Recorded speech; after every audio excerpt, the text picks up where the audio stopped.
Trinity even was like, Lara, why would you do that? I mean, who among us could say no to, you know, an ancient dagger? Yeah. You know, she has the best intentions.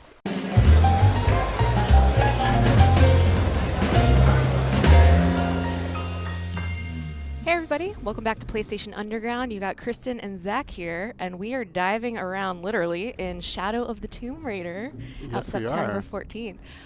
So I was so excited to play this game because this is the first time in a long time that Lara has been able to swim in a Tomb Raider game. I remember in the classics it was always a huge deal, her diving into a tomb, going around, but look at this underwater traversal right now. Yeah, this looks awesome. We saw, so this was your second time playing the game, right? Second time, yes. So I got to play a good stretch of it, about 3-ish hours, I would say, this time. Okay.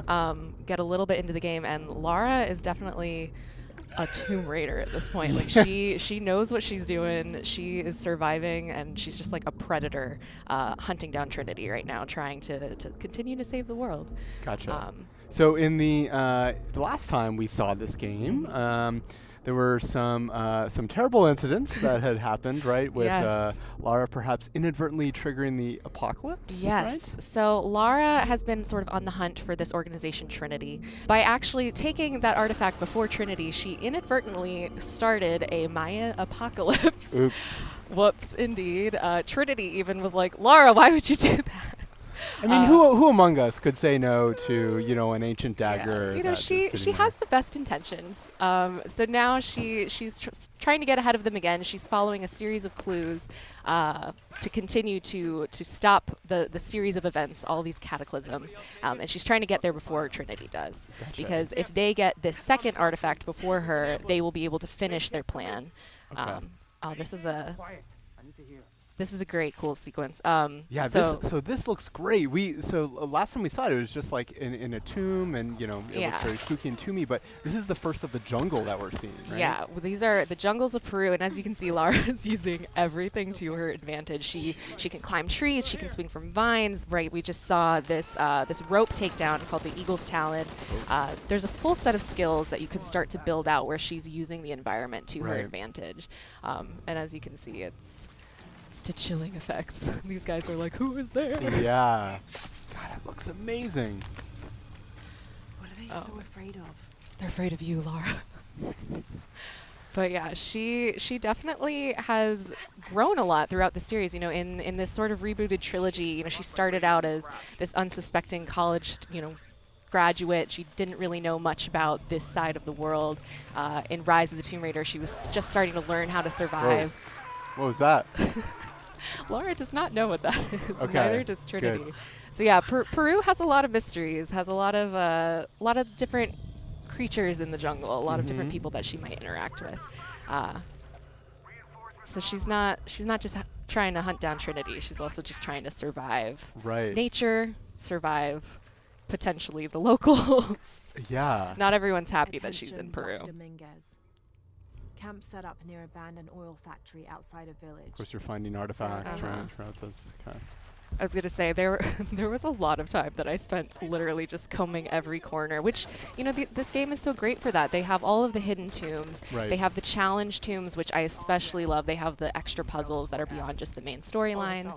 But then we have these great combat sequences of just like trying to be stealthy as possible, using her survival instinct. So that's what's happening when you see them ending up getting highlighted. You can see the red enemies. People can see them if you take them down. The yellow ones are out of their field of vision. So you sort of want to take your time, wait it out. So if I took down the red guy, someone else it would see alert that. everybody. Exactly. I see. But nobody notices this. Right. And that's just based on kind of their enemy's vision cones. Yes. I would presume. Okay, cool. Yeah, and this is cool. This reminds me of something we were talking about just before we started taking a look at this footage here that you captured, is that there's a lot of customization options for kind of how assisted the player is, right? Yeah, so for I believe the first time in this series, I had never really seen this level of customization before. You can change your difficulty settings for different aspects of the game. So it's not just set to an easy, normal, hard for the overall game. You can set it to that you want your combat to be hard, your combat to be super... Not a silencer. Mistakes were made. I think what happened actually is that he had heavier armor, so the shot hit his helmet.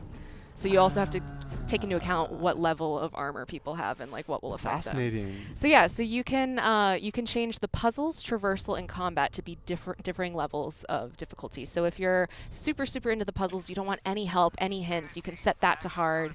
But maybe if you're not as good as exploring and you kind of need to know specifically where to go, you could set that to easy. It definitely sort of opens up a level of how intense do you want to play? What type of adventure do you want Lara to be? And yeah, it really can make the experience very unique. Huh. Fascinating. It's a really cool approach. Obviously, everyone likes different parts of games, right? And a game like Tomb Raider is combining all these different elements. So that's a really smart approach. See that you are taking them down again. following in your footsteps. I was like, let's try this one again. So is that, do you try, like, obviously stealth is supported here and throughout the Tomb Raider games. But, you could totally go in guns blazing. Right? Yeah. Yeah. Although, so what's happening here is, for the jungle, you can cover yourself in mud. Oh, what? So that's what Laura just did. She found a pool of mud. She just covered herself in it. It's now going to help her be a little bit harder to see. Huh. So if she were to jump in front of that guy, it might take him a little bit longer to notice her there. Oh, wow. That is really cool. It reminds me perhaps of some classic PS3 games involving eating snakes. What are these things? God, wow, look at that. Oh, I loved this rope mechanic. I can see. I was like, let me climb into every tree to take these guys down. It's a very showy, it reveals a very confident side of Lara. These. And I mean that's what she is at this point. She's not afraid of Trinity. She knows what she has to do. She knows that she has to get there before they do, or literally people will die. Right. So this is another moment of these guys are heavily armored. How am I going to do this? They can all see each other. Perhaps that bottle. Perhaps these bottles are helpful. Be of assistance. It is almost over. But of course, you don't have to be stealthy if you don't want to. Right. But that's definitely how I play these games. I try and use the bow and arrow as much as possible. Oop. Yeah. Nice. God. And they saw me. Uh-oh. Nice. Run. So you also, of course, you can heal yourself, but there is another perception meter that you can set for yourself that by taking in certain herbs or eating certain berries, it will open up your perception to your predators. So I didn't use it, ended up using it here, but when you're hunting animals, if you're fighting animals, if you just eat some of that really quick, it can sort of heighten your senses, and you'll be a little bit more aware of what is stalking you. Gotcha. Right. Hunting and kind of crafting upgrades, of course, a big part of the previous games would presume that's also in here. Exactly. Since we are in the jungle. So we're just seeing kind of a brief selection of everything that you played, but you played the game for 4 hours, right? I did, yeah. And Lara definitely is going on a journey. She's with her friend Jonah. This is a different section of the game. We're going to see a short little cinematic here of one of the other predators that Lara will end up running into. But Lara's with her friend Jonah. They're both working to stop Trinity. Jonah. Oh my God. That's not good. Lara's like, oh no. Yeah. Uh-oh. Jaguars of Peru. Speaking of predators. I was going to say, this is, in the previous 2 games, Lara would frequently come into contact with packs of wolves. She's sort of used to fighting really quickly, but, jaguars are very quick, very agile. It's going to take a different skill set to fight them. Interesting. So she's gonna have to take that on. So right now she's currently trying to find Jonah again. Their plane might have gone down. Whoa. So they've been briefly separated, but Jonah has sort of been this ally and friend to Lara throughout the series. He's an adventurer like her. He's always been a supportive character, and especially in this game, when Lara is in the mindset of go, I have to stop Trinity, I have to do anything to make sure I save the world. Jonah's sort of being like, let's stop, let's take a deep breath and consider our options while we go into this. Are people getting hurt along the way? Was there a better way we could have done this? Should you maybe not have grabbed that artifact that potentially started this apocalypse? Right. So she's sort of starting to have to rethink about the consequences of her actions. And while she does have good intentions, is it better to maybe go about it in a different way? Huh. That's really cool. I'm glad that they're exploring that angle of Lara's story, because obviously we see her evolving quite a bit from the earlier part of the trilogy, as far as kind of like how she's interacting with enemies and how she's traversing the world. But to see her also maybe starting to at least consider taking steps on kind of an intellectual level or an empathetic level is really compelling, because obviously, there can be, Lara does a lot of good, but there can also be byproducts of stealing artifacts. Yep. So this is one of those Jaguar encounters. So what ends up happening here is it's usually in a space that isn't just part of the regular environment.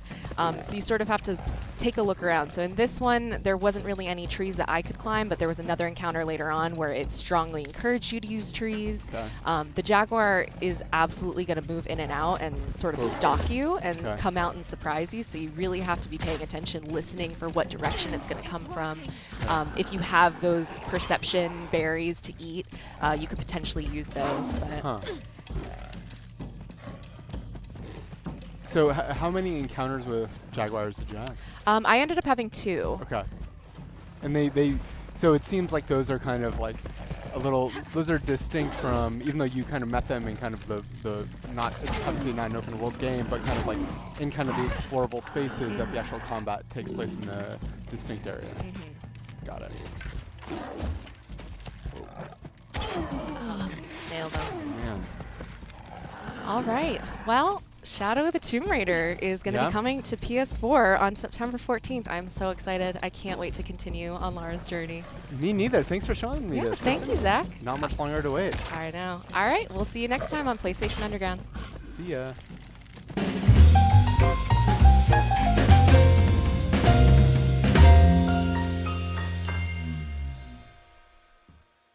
PlayStation